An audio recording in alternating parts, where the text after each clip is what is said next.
Assalamualaikum friends, I am your instructor Ramin Hashmi and I am very much fine Alhamdulillah and I hope you all will be fine. So सबसे पहले remind कर लेते हैं that what we have discussed in our previous lecture.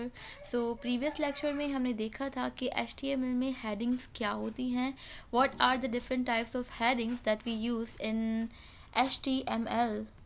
इसके अलावा हमने देखा था कि HTML में पैराग्राफ्स के लिए कौन कौन से टैग्स हम लोग यूज़ करते हैं and what is the difference between those tags. हमने देखा था कि HTML में जो हेडिंग्स हैं उनमें जो 6 टाइप्स ऑफ हेडिंग्स हैं उनमें आपस में क्या डिफरेंस है. कुछ हेडिंग्स जो मोस्ट इंपॉर्टेंट थी, कुछ लीस्ट इंपॉर्टेंट थी. ठीक है, फॉन्ट साइज़ का डिफरेंस आ रहा था, कुछ लार्ज थी, कुछ ज़्यादा कुछ थोड़ी छोटी थी. Okay, so these are the things that we have covered in our previous video और the lecture. So in today's video we are going to discuss that how we perform the text formatting. ठीक है, text के ऊपर text formatting किस तरीके से होती है, what are the tags that we used for text formatting and वो टेक्स्ट किस तरीके से टेक्स्ट फॉर्मेटिंग परफॉर्म करते हैं. इसके अलावा so these are the things that we will cover in today's video or the lecture. So let's start today's video and one thing I want to tell you that I didn't make the PowerPoint slides of the today's lecture because this lecture is not that much big. So इसी वजह से मैंने आज की PowerPoint slides नहीं बनाई हैं. आज जो है हम लोग Notepad++ को ही ओवरऑल यूज़ करेंगे और प्रैक्टिकली ही काम करेंगे आज. Okay, so let's start the lecture.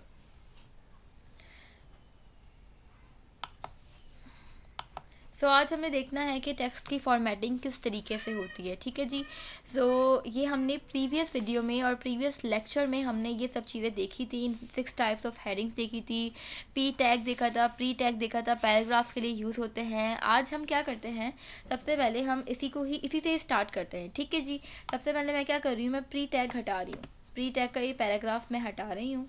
ठीक है, इसके अलावा मैं ये हेडिंग्स भी हटा रही हूँ. सिर्फ टेक्स्ट फॉर्मेटिंग हम इस पैराग्राफ पे करके देखते हैं. ठीक है, अब let's save this and see the output in the browser. So I am saving it from here and I am opening the browser. So this is the output. Okay, so आप देख सकते हैं कि भले ही मैंने ये 2 डिफरेंट लाइन्स पे लिखा है बट ये हमारे पास ब्राउज़र में एक ही लाइन पर शो हो रहा है. क्यों? बिकॉज पैराग्राफ में मैंने आपको पहले भी बताया था कि जब तक एक पूरी लाइन कंप्लीट नहीं होती ही तब तक लाइन ब्रेक नहीं होता है, तब तक न्यू लाइन स्टार्ट नहीं होती. ये पैराग्राफ में होता है. फॉर एग्जांपल, अगर मैंने इन दोनों को 2 सेपरेट लाइंस में करके लिखना है सो मैं ये तरीका कर सकती हूँ कि मैं इन दोनों को 2 डिफरेंट पैराग्राफ्स बना सकती हूँ. For example, let's copy this and paste it here. मैं इसका ये क्लोजिंग टेग बना रही हूँ तो इसलिए मैं यहाँ पे ये फॉरवर्ड स्लैश लगा रही हूँ. इसी तरह यहाँ पे मैं इसका ओपनिंग टैग लिख रही हूँ. पेस्ट किया. So now let's copy this, let's save this and open it in the browser. Okay,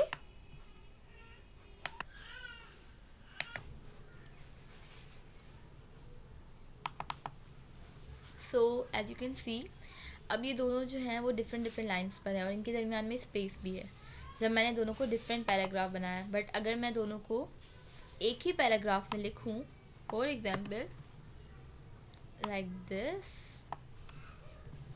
control S, let's open the browser again. So यानी एक ही लाइन पे.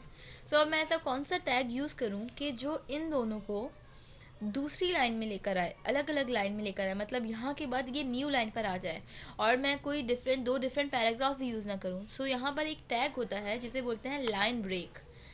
अब फॉर एग्जांपल मैं इसे एक ही लाइन पे ले आई, बट यहाँ पे एक टैग होता है जिसे लाइन ब्रेक टैग बोलते हैं. वो लाइन ब्रेक टैग क्या करता है, वो इनके दरमियान में, अब मैं यहाँ पे रख कर दिखाती हूँ आपको. This is the tag that we use for the line break. Sorry, यहाँ पे R भी आएगा.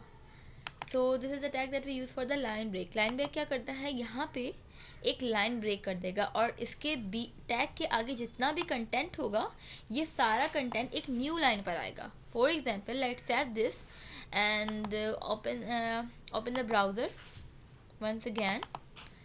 सो एज यू कैन सी, आप देख सकते हैं अब हमारे पास जो सेकंड वाली लाइन थी वो अब न्यू लाइन पर आ रही है। ठीक है जी। सो अब हमने कोई दूसरे मतलब दो पैराग्राफ के टैग्स यूज़ नहीं किए हैं, हमने सिर्फ एक लाइन ब्रेक का टैग यूज़ किया है। अब एक और बात हो सकती है, आप देख सकते हैं यहाँ पर ब्राउज़र के अंदर ये सिर्फ एक न्यू लाइन पर आया है, इनके दरमियान में कोई स्पेस नहीं है। सो स्पेस लाने के लिए हम क्या कर सकते हैं, हम ये कर सकते हैं कि इस लाइन ब्रेक के टैग को 3-4 मरतबा यहाँ रखें। फॉर एग्ज़ाम्पल मैं यहाँ पे इसको पेस्ट कर दी हूँ 3 times. Let's save this and open the browser once again. So as you can see the difference, अब यहाँ पे स्पेस आ गई है, ये न्यू लाइन पर भी है और इसके दरमियान में स्पेस भी है। So this is the use of the line break tag. So the question that should be arise in your mind is that कि हमने मोस्टली पढ़ा है कि जो HTML में टैग्स होते हैं उसका एक ओपनिंग टैग होता है और उसका एक क्लोजिंग टैग होता है, बट हमने ये भी पढ़ा है कि there are some of the tags that don't have the closing tag. So this is one of them. So ये एक ऐसा टैग है जिसका ओपनिंग होता है बट उसका क्लोजिंग नहीं होता। ये जहाँ भी आप इस टैग को आप रखेंगे उसके बाद वाला जो कंटेंट होगा वो न्यू लाइन पर जाएगा। इसके अलावा अगर आप इसकी 2-3 टाइम्स यूज़ करोगे तो वहाँ पे स्पेस भी आती जाएगी, जितना ज़्यादा आप यूज़ करोगे उतनी ज़्यादा उसके दरमियान स्पेस आ जाएगी। Okay, so let me show you the browser again. Okay,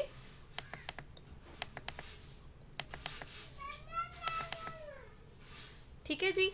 so that's it for today. आज हमने देखिए कि कौन सा टैग होता है।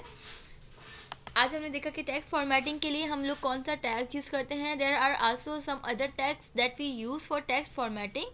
सो इंशाल्लाह इन द कमिंग वीडियोस हम लोग देखेंगे कि कौन कौन से टैग्स हैं जो कि टेक्स्ट फॉर्मेटिंग के लिए हम लोग यूज़ करते हैं। ठीक है जी। सो आज हमने यही डिस्कस करना था। अगर आप चाहते हैं कि मेरी वीडियो जो मैं अपलोड करूँ आपको उसका नोटिफिकेशन मिले तो फिर काइंडली सब्सक्राइब करें मेरे चैनल को। वीडियोज़ को स्टार्ट से लेकर एंड तक कंप्लीट देखें। अगर आप पूरा वीडियो को कंप्लीट नहीं देखेंगे देन आपको समझ नहीं आएगा। सो हर चीज़ को समझने के लिए you have to watch the video from start to till the end. Okay, so that's it for today and फिर मिलते हैं in the coming videos. So अल्लाह हाफिज़ and I am stopping the recording.